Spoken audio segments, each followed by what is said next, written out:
What's up, everyone, and welcome back to the show. I am Tony, and today we're finally getting around to my Scream 7 review. As you diehards know, I don't typically see these movies in theaters anymore, and I don't review a lot of newer films, but there's always that one rare occasion. This is definitely one of them. I love this franchise. I have been a fan since day one. I was probably 4 years old when the first one came out, and I cozied up to my mom, dude, who actually let me watch these things. And we fell in love with it, dude. Fast forward to a couple of years ago, though, when Scream 5 hit theaters, I was a little bit confused. Things felt different and just unfamiliar. But as a fan of the franchise, I didn't really have a choice. It is what it is. But then came Scream 6 and the aftermath, which I won't lie, juicy hell, dude. Like, I pissed a lot of you Disney fans off when I said a bunch of 20-something-year-olds were boycotting this film, as well as you grown 20-something-year-olds who didn't like that your favorite social justice warrior was not coming back. Two of them, might I add. But with all the drama finally in the rearview mirror, I decided to sit and watch this movie. This will be spoiler free, so you're pretty much in luck there. I mean, at least I'll try to keep it as spoiler free as possible. So let's set the stage. Scream 7 takes place a little after Scream 6, in which we are back to our Sidney Prescott character, well, now Evans, I should say, played yet again by the final girl herself, Neve Campbell. She is now married to Mark, played by Joel McHale of all people, and I'm not gonna lie, he is pretty damn good here in this role. I was quite shocked. She is also the mother of like 3 children in this, one of which she has named after her long gone best friend Tatum, right? So Tatum's a shy and like, I would say to herself, but underneath the surface, she definitely is more. Tatum and her mother fight like an average mom and daughter, right? Everything here is believable. Everything seems fine until Sidney gets that fucking FaceTime call from our suspected killer for the first time, dude. And it doesn't take long for our final girl to learn that her biggest fears have come true. Her daughter's the target now, right? We saw this coming from a mile away, though, dude. I'm gonna do my best to tone down the rant about the passing of the torch crap, but I'm gonna be honest. Everyone that I spoke to said that they enjoyed the first half of this movie, in which the second half like kind of fell flat, I guess. I sort of had a different reaction. I had a hard time getting into the first like half of this movie, and I thought the second half was great. I mean, it was definitely needed. But let's start with the positives, all right? I mean, there's some, right? The first is I am quite happy to report that the biggest rumor in the room was just that. We got spoiled more than was needed. And I would argue that this specific thing is very questionable in this franchise. But given the timeline, it worked. If you know, you know. The second thing is this is probably the first Scream film since the fourth to really have the spirit of the first film, at least at certain times, which is wild for how different it appears. You could argue each of these films pale in comparison to the original, of course, but man, I remember watching Scream 4 and thinking that while it was handled very differently, it felt very much like the first film. And that's what Scream 7 feels like. You could definitely tell it had that original writer connected to it, which, forgot to mention that Kevin Williamson, the original writer of Scream, as well as its sequels, well, some of them, directed this film as a one and done deal. I thought he did great for what he had because the writing of this film, we'll get to that. So, girl is back and damn near better than ever. And it feels like she's actually doing more than just trying to survive, at least in this one. The acting across the board is pretty good from our leads. And I say leads with a capital fucking L. This is sort of a spoiler, but if you saw the trailer, I am not spoiling anything. The twins are back, Mindy and Chad, and they are followed by our second franchise hero, Gale Weathers. Played as always by Courtney Cox. She really felt like her actual self in this one. I will say that. This is old school Gale Weathers for what little she had. But the twins were literally my favorite part of 5 and 6. They were probably what I enjoyed about those two films the most, to be honest with you. There's just something about them that their chemistry, it works. You fully believe they're twins. They have this essence to them that feels very OG. These characters feel as if they could have fit into the OG Scream film. I also enjoyed the way that we were able to keep the killer's identity super, super secret, in which you really do not see it coming. That is something that I can say hasn't really been the case since the second one. typically towards the end of each of the films, you know who it is, or you have that like growing suspicion. They keep the Stab franchise in as well, and the pop culture talk is very much alive, almost like breaking the fourth wall. They always do this in all of these movies, but I think it's great. It is what made the first one so fucking big. The commentary on horror tropes and just the pop culture surrounding it. I mean, they continue that here through the Mindy character like they did in the last two, which I I think she does so well, dude. I think the biggest positive for this movie though is how graphic and bloody it is. It's about as gory as 6, maybe not so much. But man, the kills were just awesome. They never seem to get old in my opinion. Like any horror franchise, this movie looked for new and like innovative ways for kills, really. I mean, the material is just awesome when it comes to these scenes. There's one point in like this, I guess this more points in line with what I'm talking about, but I like the way they handled the suspense aspect as well. There are numerous times where I felt uncomfortable, especially those moments leading up to the kill scenes, and I just wanted the dread to end. These movies are always good at taking their time with the kills, just slowly making you feel that stop. My last positive is the atmosphere of the film, though. While it doesn't focus on the sisters from the last film, it still feels like it takes place within that same timeline. Do you get what I'm saying? This feels like a decent follow-up to a story that is pretty much over at this point. And I do like how they address Sydney's absence from the last film. At the same time, though, it maintains that OG spirit, even when it feels like nothing is happening. Now, on to the negatives, because there is some of those as well. This is one of those movies where I don't know how I feel about it still, but we'll start slow and move our way into the mud, right? The first problem I had with this movie, I already mentioned it. It took a good 20 to 29 minutes for the film to really pick up. I couldn't tell if maybe I was distracted, but my God, this is the first and only Scream film I've ever witnessed where I felt truly bored for the first chunk of the movie.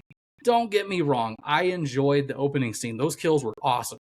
But even that took a minute to get my attention, dude. Another small negative is like the way this film comes off for how cool it is. It's super corny, dude. It isn't the worst thing in the world, but this film really has a corny ass vibe to it. And I was saying that about the last couple of films, but you can 100% feel it here. Even when we get our first like FaceTime call, you get excited, but then once the scene plays out, you really are left thinking it was too corny for what is being deemed scary.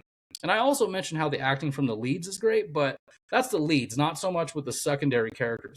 These actors, I could tell, were just having fun, and I will not fault them for it.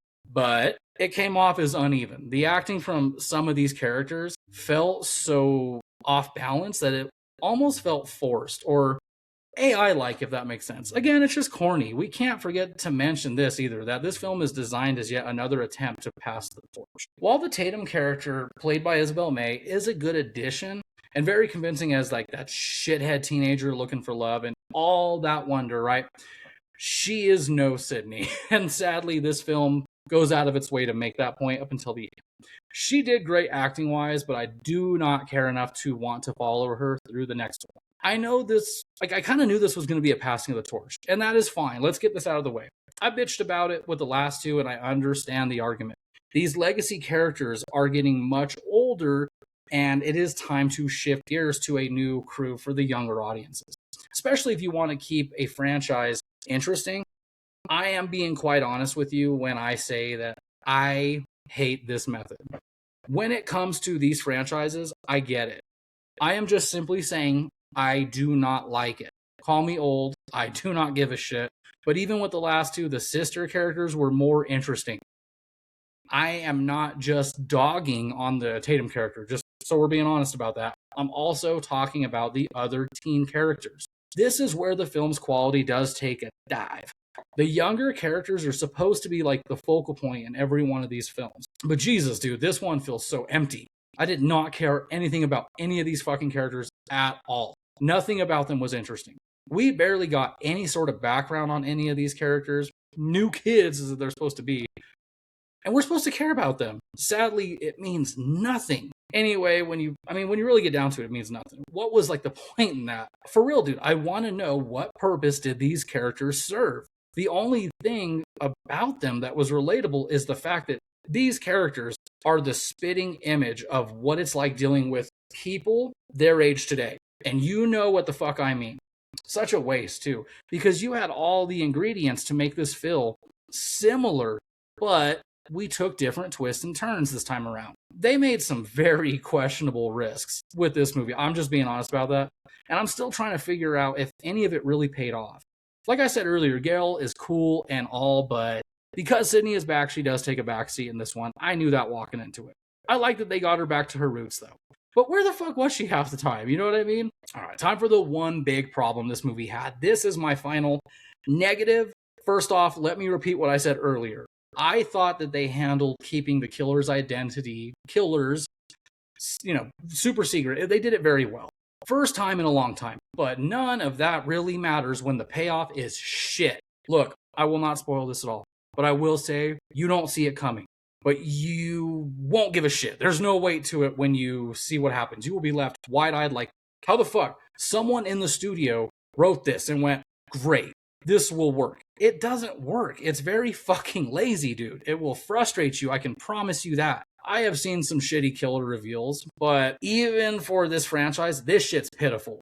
That right there was all I needed to confirm that they were rushing to get this out. Had all the actors and actresses at their disposal, had like the big budget, 45 million might I add, which is like the biggest budget this franchise has ever seen. They even had great lighting. They still needed to get like things done ASAP though. That has to be it, dude. That or someone had no fucking clue how this film was going to end originally, and they probably thought, well, us fans will forgive it, right? It's not that bad. It couldn't be. Pure laziness. They did not try their hardest to hide this fact. And that is such bullshit as a viewer, dude. I really want to know who in the editing department sent this part of the film in with like confidence, pure confidence. And then I want to know which fucker read it and approved of it. Like, it sticks out like a sore thumb for me, dude. So much so that it made the first half of the film that I had a hard time getting through seem like a bullet train. At least when it was over, dude. That was in hindsight. Before I get into rating this film, I have to admit it is pretty fucking cool to see that this film having the biggest like opening of any movie in this franchise. That is awesome. With a debut of 61 or 64.1 million domestically, this would end up being the first Scream film to cross over $200 million worldwide, dude. That's a lot. For a film that had a troubled star and a boycott from many fans, this film murdered the box office, dude, effectively proving that regardless of how you may feel, the franchise isn't going anywhere. And I would argue that this is proof that people like me and the past generations who hold love for this franchise, our voices were heard. While I am certain there are still plenty of you fanboys who have something to say about how there was no boycott, or maybe your Team Barrera and all that teenage behavior, I really don't give a shit. You'll be fine. TikToker videos and numbers do not lie. I think we need to take a moment, though, and appreciate the fact that we even got this film. 30 years later now? Yeah, 30 years in. But that being said, folks, when it comes down to my official rating of Scream 7, it is going to be worth checking out on streaming. And I mean streaming. Do not buy a digital copy of this. That is what I did.